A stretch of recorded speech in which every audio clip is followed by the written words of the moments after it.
wondered what it's like to hit the Garmin SOS button in a real emergency? There are a few essential things you need to know about the Garmin when things go horribly wrong. I want to share this insider knowledge with you today because it's going to change the way you hike. I guarantee it. I'm Meg Atterbury, an ex-professional outdoor writer and educator, and today I'm going to share with you what I learned from hitting the SOS button. We're going to get into what it was like, but first there are several things you need to know before even hitting the trail. And trust me, a few of these knowledge nuggets are things you're definitely not thinking about. First and foremost, I am always talking about this on my channel, but replace the carabiner. Why am I saying to do this? I know somebody who took a fall and got detached from their Garmin device because that crummy little carabiner it comes with is utterly useless. I use a Gossamer Gear Mini carabiner, but you can also use a small mini rated climbing carabiner. They even make ones that lock. See the show notes for more information. Listen, I am all about shedding ounces, and I tend towards the lighter of the lightweight into ultra lightweight category of backpacking, but a Garmin InReach isn't group gear. Let me say that again for the people in the back. Pack as many as possible. There are several reasons for this. First, you can communicate Garmin to Garmin.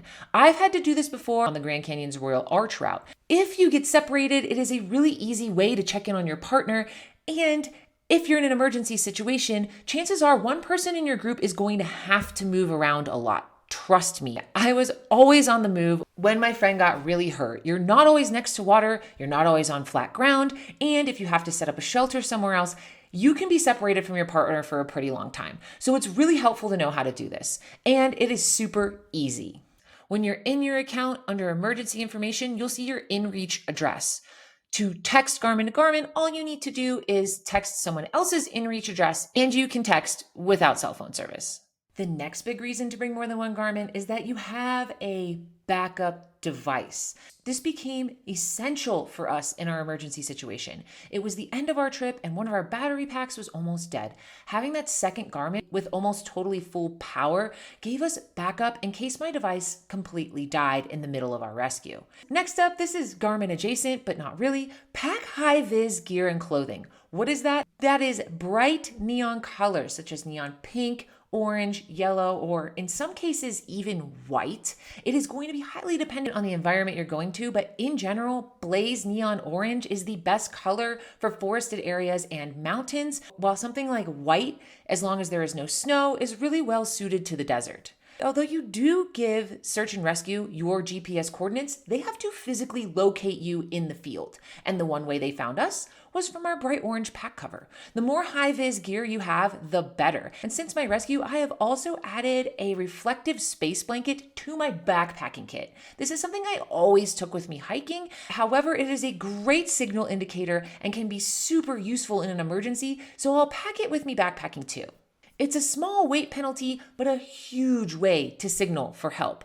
Another great idea would be to carry a signal mirror. However, if it is cloudy, a signal mirror really isn't going to work. And here is my biggest tip of things to know before you go. Bring a battery pack no matter what. Rescues are not fast events. It took the team 20 hours to reach us because of weather. And you cannot turn off your Garmin when it's in SOS mode. And you also cannot turn off tracking. And guess what murders your battery? Tracking. In that 20-hour period, I went through 2 charges in my Garmin InReach Mini. And speaking of Garmin InReach Minis, if you have one of those, you're also going to be using your phone quite a bit too. So you want to make sure that your battery pack has an ample charge. Now, most people take a battery pack with them backpacking, but what about day hikes and trail runs? I will never, ever leave my house without a battery pack if I'm heading into the wilderness and relying on my Garmin or phone for an emergency. Now, you're probably not thinking about this every single time you go out, but check your emergency contacts. Garmin will not give any information to anyone other than who is listed in your emergency contacts. Now, my spouse and I share a Garmin because we do a lot of adventures together. So it didn't really make sense for him or me to be listed as an emergency contact. However, he couldn't get any information on the progress of our rescue or what county was in charge of it other than what I was giving him because he wasn't listed as an emergency contact. And it turned out that the 2 emergency contacts we had listed were pretty useless in our particular situation for this trip. So always check that information before you go. You can change it really easily and then change it when you get back. It's one of those things you really want to get into the habit of checking. And be sure in the notes to put in any medical allergies that the person who is carrying your Garmin may have. And don't worry, we are just about to get into what happens when you press and hold that SOS button.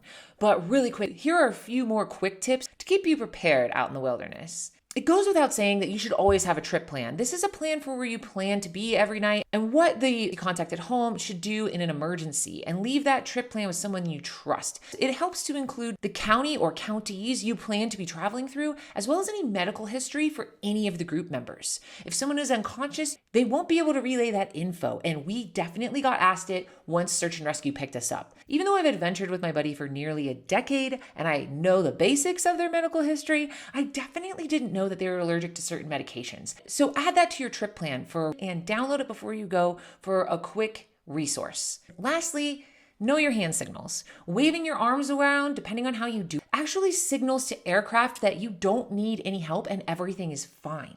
Check out the show notes for resources for arm and hand signals for aircraft. So what happens when you hit the SOS button on your InReach? First of all, it is loud, like really loud. Prepare for nonstop, incessant beeping and a grand countdown. It feels pretty intense. After about 20 seconds, you are relayed to the Garmin dispatch and they will ask you a few questions. You can reply with automated answers at first, which is really helpful if you are just on your own and really can't move. You can hit the OK button and it will still send "I need help," but eventually you will need to provide more details. It always helps to let them know the basics of the gear you have on you. I let them know we had a proper backpacking setup and how many days of food we had on us. Then things get a little complicated. You are relayed to multiple parties. At one point, I was speaking with Garmin Dispatch, and then they put you in contact with local dispatch and a local search and rescue coordinator, plus my spouse, who is our emergency contact. And I was managing all of this while carrying 2 packs and guiding my friend who had a pole-splinted leg off of a rocky mountain pass. Mentally, it was a lot to manage, and if you don't have a ton of fortitude and the ability to just focus in an emergency situation, it can become quite overwhelming. While I was dealing with so many people, I realized a large limitation of the Garmin InReach. If I was trying to send multiple messages to multiple parties, sometimes no messages would go through. So at a certain point, I had to tell my spouse that I would get back with them later after I was done dealing with all of the dispatch messages that were coming my way.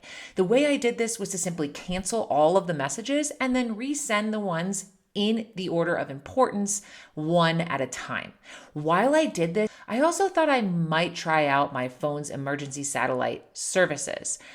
And I was very disappointed. You have to remain perfectly still to connect to the satellite. Simply put, you're not going to be doing that in an emergency situation at all.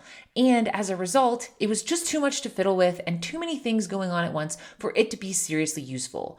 Do I think you should rely on your phone's emergency satellite capabilities? At the time of this video, absolutely not. Will the technology change? I'm sure it will. It's not a very reliable service, and you are going to have to directly contact search and rescue instead of Garmin doing all of that work for you. I was very, very glad to have my Garmin InReach with me when it actually counted. Eventually, things calm down and you're typically just dealing with one person from search and rescue, and that was our coordinator, and Garmin emergency response. This is where things were actually quite nice for us. Rescue takes a really long time, and once we realized that we had to overnight and wait for help in the morning, Garmin takes over. They will check in with you every hour to make sure that the situation you are in is stable. And you can even customize that check-in calendar with them. We felt very cared for in that situation, even though the local dispatch had gone to bed for the night. Somebody was always watching us, and that was super helpful. However, if the Garmin emergency response team is messaging you and you are not responding, it will beep at you every few minutes to let you know that there is a message. So it's best that you respond and tell them. And if you don't need their support at the moment, you can say, hey, check back in at this time. We are doing okay now. And we did that while we slept overnight. These simple to implement tips will make a massive impact on your experience should something unexpected happen out there.